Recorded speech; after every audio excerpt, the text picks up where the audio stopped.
523 survey నెంబర్లో కూల్చేసిన ఇండ్లను వెంటనే నిర్మించాలని మాజీ మంత్రి శ్రీనివాస్ గౌడ్ అన్నారు. గురువారం కిషన్పల్లిలోని 523 సర్వే నెంబర్లో దివ్యాంగులతో కలిసి ఆయన ఇండ్లను పరిశీలించారు. ఈ సందర్భంగా ఆయన మాట్లాడుతూ దివ్యాంగులను కూల్చేసిన స్థలంలోనే వారికి ఇండ్లు కట్టించాలని ప్రభుత్వాన్ని కోరారు. ఈ కార్యక్రమంలో బీఆర్ఎస్ పార్టీ పట్టణ అధ్యక్షులు శివరాజు, మాజీ గ్రంథాలయ సంస్థ చైర్మన్ రాజేశ్వర్ గౌడ్, బీఆర్ఎస్ నాయకులు, దివ్యాంగులు తదితరులు పాల్గొన్నారు.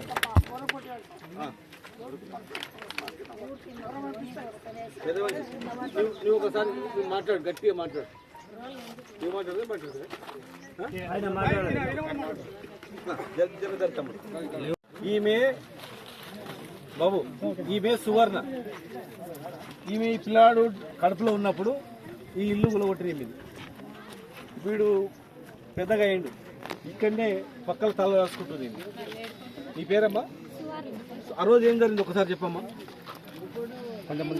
నేను అప్పటికి 9 నెలలు ప్రెగ్నెంట్ ఉన్నా సార్.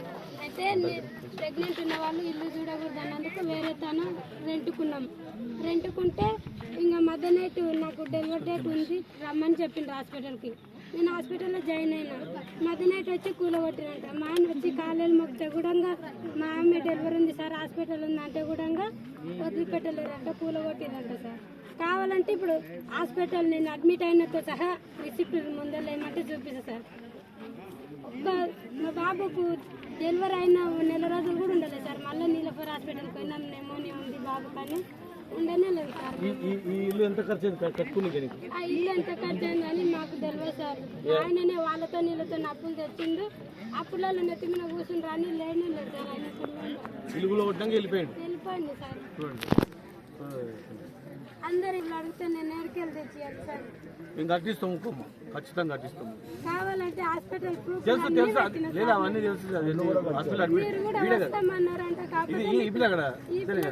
మీకు కట్టిస్తాం. ఇక్కడ ఏం భయపడము. ఇల్లు ఇన్నే కట్టిస్తాం. కళ్ళు కనపడవు కదా, అందరూ ఏమనుకుంటారు కళ్ళు కనిపిస్తాయి అనుకుంటారు.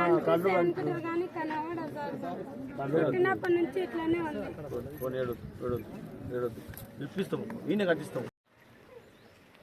30 సంవత్సరాల క్రితం పట్టాలు ఇస్తే దివ్యాంగుల పట్టాలు ఇవి, దివ్యాంగుల కాళ్ళు ఇది. దివ్యాంగులనే కనికరం లేకుండా మీరు కూలగొట్టిండ్రు. మేము మర్చిపోతాం అనుకున్నామేమో. మా గుండెల్లో ఉంది, బరువైనటువంటి ఆవేదన ఉంది.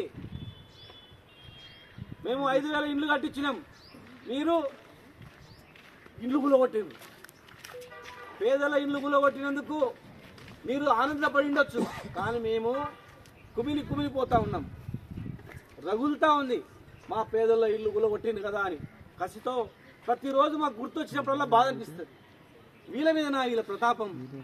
మనుషులేనా వీళ్ళని? మనుషులేనా రాక్షసులా అని? రాక్షస మనస్తత్వమా?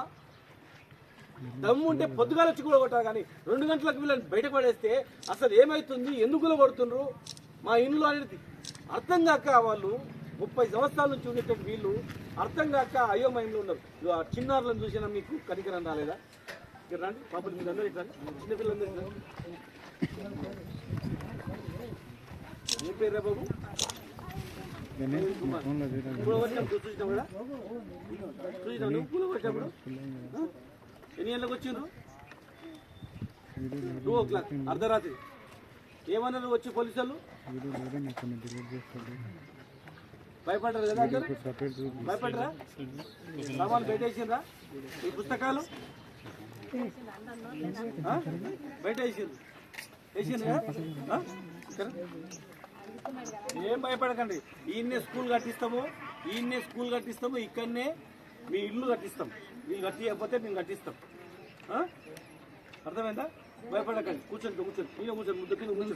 భయపడకరా, భయపడక. నీవు పెద్దగా అయినాక నువ్వు పోలీసుగా, ఎస్పీగా, అర్థమైందా? భరతం పట్టు, దొంగ పోలీసులో భరతం పట్టు.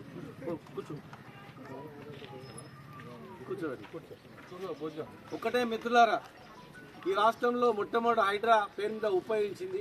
అక్కడ హైడ్రా అయితే ఇక్కడ అలాంటిదే.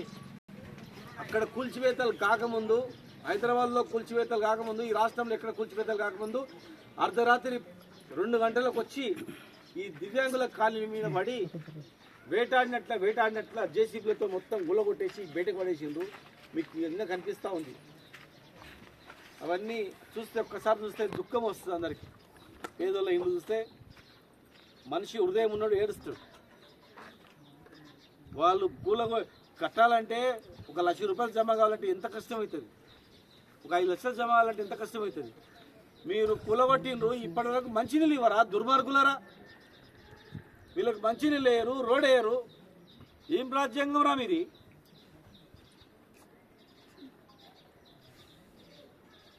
వెంటనే కలెక్టర్ వచ్చి చూసి గవర్నమెంట్ ప్రపోజల్ పంపాలి, ప్రభుత్వానికి ప్రపోజల్ పంపి ఖమ్మంలో ఎట్లయితే కూలగొట్టిన ప్లేస్లో కడుతున్నారో ఖమ్మం మాదిరిగా ఇక్కడ కూడా దివ్యాంగుల కాలనీ కూడా ఇల్లు కట్టాలని మా డిమాండ్.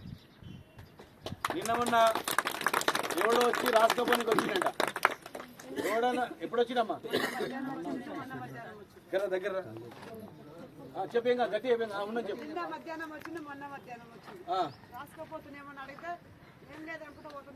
తెలుసు నాకు.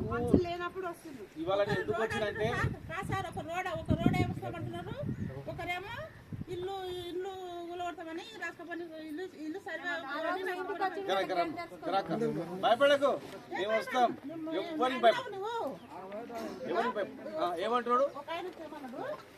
ఇల్లు కూలగొడతాము, సర్వే చేస్తున్నాము అన్నాడు. ఇంకొక ఆయన వచ్చేమన్నాడు రోడ్లు వేస్తామని అన్నాడు. ఇల్లు కూలగొడతామన్నాడు కదా. మేము చెప్తున్నా, అది తెలిసే మేము వచ్చినాము. మళ్ళీ మిమ్మల్ని గెలకాలని చూస్తేనే మేము వచ్చినాము. మీకు ఎవరు లేరనుకోకండి. ఇలా మీకు ఇక్కడ కౌన్సిలర్ ఉంది, కౌన్సిలర్ నాయన ఉన్నాడు, కౌన్సిలర్లో బావ ఉన్నాడు, వాళ్ళ అన్న ఉన్నాడు, 4 ఉన్నారు. ఇదే పనిలో తిరుగుతున్నారు. వాళ్ళకు తోడుగా మేము అందరం ఉంటాం. మిమ్మల్ని ముట్టుకుంటే వాడు మాడి మస అవుతాడు. వెనకటికి ఏదో జరిగిపోయింది, ఉడిచిపెట్టినాము. మీరు ఎవరైనా వస్తే వాడిని ఫోటో తీయండి, లేకపోతే అందరు కలిసి పట్టుకొని ఆ చెట్టు కట్టేయండి. ఎందుకంటే వాడు దొంగ ఉండొచ్చు. ఆడపిల్లలు ఒంటరిగా ఉన్నప్పుడు ఒక్కడొచ్చి మధ్యాహ్నం పూట ఆడపిల్లలను అడుగుతున్నంటే, ఆడపిల్లలను వాడు భయపెట్టిస్తున్నాడంటే మీరు ఒక్కడే చెప్పండి, వాడిని ఐడెంటిటీ కార్డు చూపించమని చెప్పండి, ఐడి కార్డు చూపించమని చెప్పండి. మీరు పట్టుకొని కౌన్సిలర్ గారికి, మా కార్పొరేటర్ గారికి ఫోన్ చేయండి, వస్తుంది. ఇమ్మీడియట్గా కార్పొరేటర్ వస్తారు.